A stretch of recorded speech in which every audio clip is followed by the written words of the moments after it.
Starman69, what are your procrastination tips? Well, considering that this is from a thread from 2 years ago, I might not be the best person to ask. Hear ye, welcome one and all to the first episode of, I don't actually have a name for this yet. Comment Response with Trey Xavier. Look, by episode 2, I'll have a real name for it, all right? I will happily take any and all suggestions in the comments. I'm going to answer as many questions and respond to as many comments as I can in a reasonable amount of time, and I want to make this a series. I want to do this as often as I can. So, on this video, go ahead and leave me more comments and questions for the next one. And every episode that I do of one of these, I am going to pick one of the questions or comments that I answer, and I'm going to give them a prize. They're going to win one of my courses. So don't hold back. What do you want to know? I would say the best way to procrastinate is to just not do a thing. Oh, you want to know how to not procrastinate? For real though, this is pretty foolproof. Don't think about the entirety of the task. Don't think, I have to write a whole song. I have to do all the orchestration for this song. I have to clean the entire barn. I guess you're a farmer? I don't know. The only thing that you have to do in this moment is commit to doing 30 seconds, 2 minutes. So, some tiny little snippet of the task. Don't write a whole song. Write 5 notes. Write 1 line of lyrics. Commit to just that, and let me know what happens when you do that, because I don't want to spoil the ending, but I think that will solve your problem. Sounds crazy, but just try it. I also want to make it clear that I'm going to do a silly voice to read all of these comments. It's not because I'm making fun of you or that I think the thing that you're saying is stupid. I might, but I don't want you to think that I am just because I'm doing a funny voice. I just like to do funny voices. How do you balance the practice of your craft and acquiring gear for your craft? For example, you might want to spend money on a piece of gear you're obsessing/really into, but you don't want your gas to get in the way of your practice routine or something like that. 2 things about this are inexorably true and inevitable. Number 1, you need gear to do your craft. You don't probably need nearly as much as you have. I know I don't, but you do need some gear. You can't make music with no instrument, and you can't record your instrument without an interface. And number 2, gas 100% of the time gets in the way of actually making music. You probably already have everything that you need to do what you want to do, make the music that you want to make, and gas is just procrastination. I think that gas is part of a much larger problem. I made a whole video about this phenomenon. You can watch it right here. I call it endless optimization syndrome. It's when instead of just starting and doing the thing that you want to be doing, you wait until you have the perfect whatever, rig, setup, lighting, situation, and you should just go. You should just start making the music. Stop looking at instruments online, and you just clean up the guitar you've got, put fresh strings on it, and just go. Just start recording. There's no balance to be had. Buy the things that you need to buy, and then 100% of the time, craft. Us Ragdoor 3386. Oh, dude, you're as much of a problem as most others out there doing this shit and selling your crap. You can't think of any reason why that's not true? Really? I'm as bad as somebody who is selling things that he stole? There's literally a word for that. It's called fencing. And it's not the kind of like when you're like fighting with swords. Although I have done that. Everything that I sell, I created from scratch. What I sell are courses that are like the complete picture of learning how to do the thing that I show people that I can do. And also, it's impossible to fake what I do. I'm composing something. Faking the performance of it is something I also do all the time in music videos, but you can't fake the composition part. You just can't do it. And by crap, he means the 3 songwriting courses that I have for sale.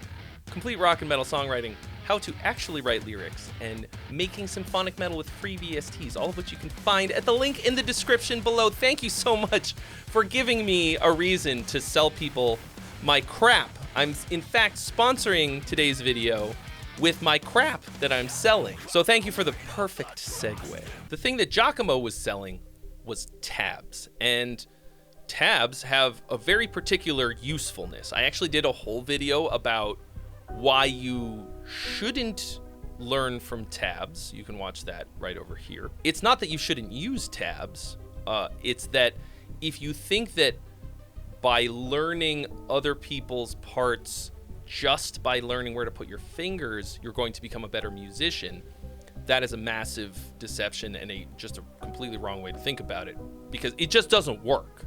That's how you can learn songs, but if you want to learn how it is that somebody does something and to actually improve on your instrument, you should learn songs by ear. And if you want to write music, the first thing that you should do is learn a bunch of songs by ear, complete, like full songs, all of the parts, recreate everything so that you can understand both the horizontal and vertical of songwriting. If you want to go really in depth, of course, you can learn from people such as myself. But what Giacomo was selling, even if it had been entirely his, is not that useful. The reason that Giacomo sucks and the reason that he can't improvise is because not only is he just selling tabs, I'm going to take a look at this other comment from Levi Clay, who points out something that I didn't even think about while I was making the video. Dude, Giacomo wasn't transcribing that stuff. I don't know who was, but you don't transcribe to that level and not learn how to improvise. And that is such a good point that I can't believe I didn't consider. No wonder he sucked. He must have been paying other people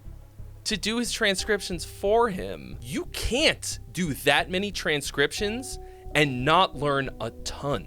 So the evidence is piling up. It's truly completely fucking silly to compare me with him. I want to help people learn to write better songs. That's all I really care about. I got like 1,000 videos on my channel that are all about songwriting, giving out tons and tons of free advice, demonstrating how to do it, tutorials. Out of all of those, probably 1,000 plus videos, made a couple of like kind of like clickbaity stuff. You didn't comment on any of the other ones, just on this one, complaining. If all I was doing was trying to sell something, then why would I have all of that free content, including a complete free course called the 7-Day Riff to Song Challenge that you can find at the link in the description. Turn one riff into one song in 1 week for $0? Bro, you're gonna have to come at me a lot harder than that. The Bad Bandito. Do you think it's beneficial to make songs that are not within the genre that you're most comfortable in? Probably an obvious answer, but make your content. Not only do I think that it's beneficial, I think it's probably the most beneficial thing that you can do aside from just iterating what you're already doing. At one point, you didn't have a style at all, right? You were more or less a blank slate. How did you discover the thing that it is that you do for the most part, right? How did you develop the style that you have? You had to, at some point, try this thing, right? Just because you like it doesn't mean that it has to become your whole personality, your whole style. You develop it around what you've already heard. I am kind of two minds about this, though, because I think that developing a very unique style is sort of exclusive to a lot of things, right? Like, you can't do everything, otherwise you'll sound like nothing. You'll just be a mush. But your style is going to be a combination of your original thoughts, your original ideas and takes on things, and your influences. They're sort of impossible to extricate from each other. Nobody's making music in a void. If there's something that you think that you can add to your style from something else, you kind of have to try writing it and integrating it to even know if it's going to work or not. Doing these roll for song videos where I have to like write a song in a random style has been incredibly eye-opening. We're doing them once a month now. It's super fun. It's a contest. You can win stuff. I'm giving away an Audient ID4 interface in June. And what I've realized is that if I don't actually try it and do it, even though I might not think that it has any value to me before I do it, once I do, that's when I really discover the value of what it is. It's like you don't know what you don't know until you know it. You might think like, oh, I would never write a disco song. I don't need any of the elements of disco added to my style. That will be assimilated and its biological and technical distinctiveness will be added to your own. But I think because I've absorbed so much from doing that kind of thing that I am never, ever going to run out of ideas. I will never run out of tricks in my bag. And I honestly feel like musically, I can do anything. Big Sleepy 985. Besides recommending your songwriting course, what is one thing that people should know about music that would help them understand composition? This is a great question. These lights are for you, bro. And the answer for me is that you need to be considering the entirety of the composition as you're writing each individual part. The whole time, more or less, as you are coming up with the parts that you're writing. You can't be so zoomed in on the section or the instrument or whatever it is that you're writing for that you forget about the entire composition as a whole, the whole song, where each of these parts go, what their function is within the song, why you're putting it where it's going. And if you're making decisions that are each incrementally building towards the whole, then more often than not, you can't lose. And it's also going to help you to not write things that don't belong in the song just because it's cool, just because you like it, because it sounds good. And it'll really help with scope creep. I think it's incredibly, incredibly easy, especially if you don't have a ton of experience, to get really lost in the sauce and forget the whole point of what it is that you're doing. So I take sort of a zoom in, zoom out approach as I'm writing, right?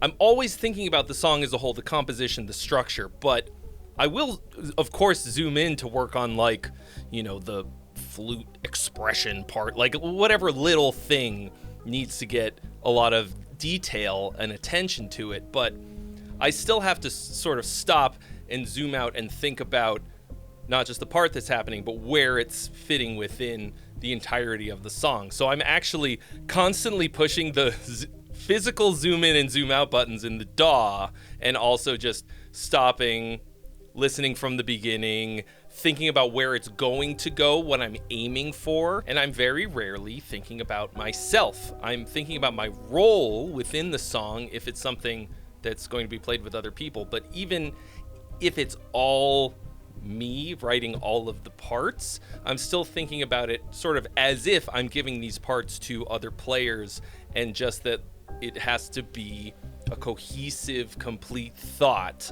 not just a bunch of individuals. And then I would also recommend taking my songwriting course, Complete Rock and Metal Songwriting. You can find the link in the description.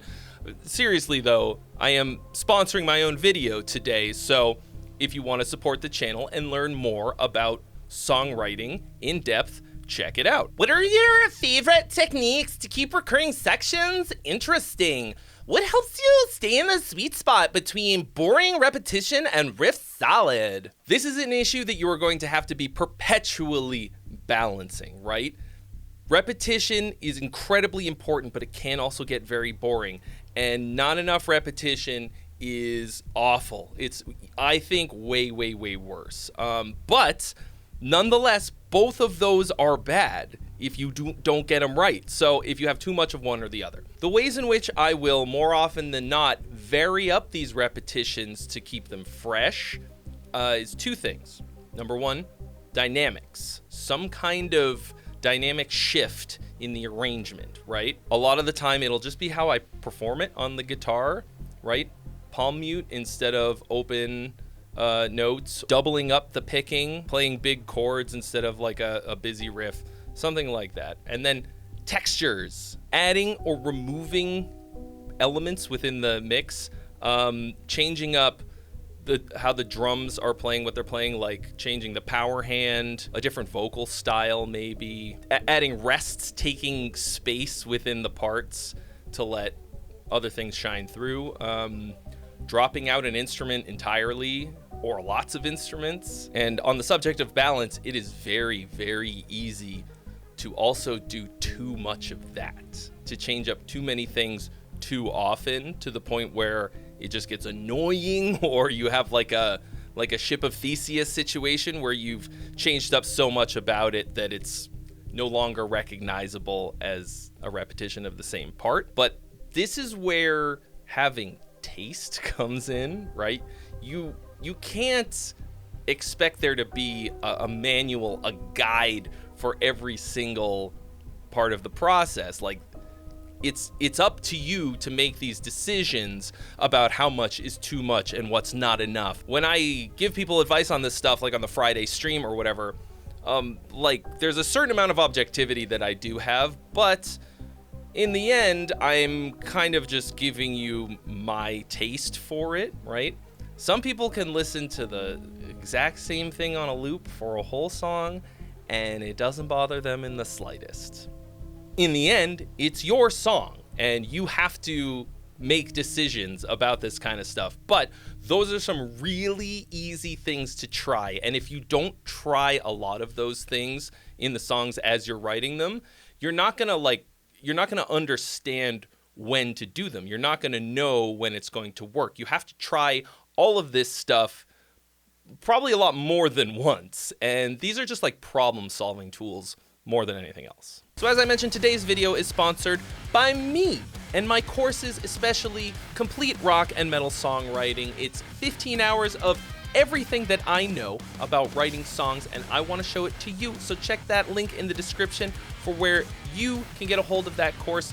Be sure to leave me comments and questions below because you might win one, and if nothing else, I might answer your question in a future episode of whatever this show will be called as of the next episode. So stay squishy, and I'll see you real soon.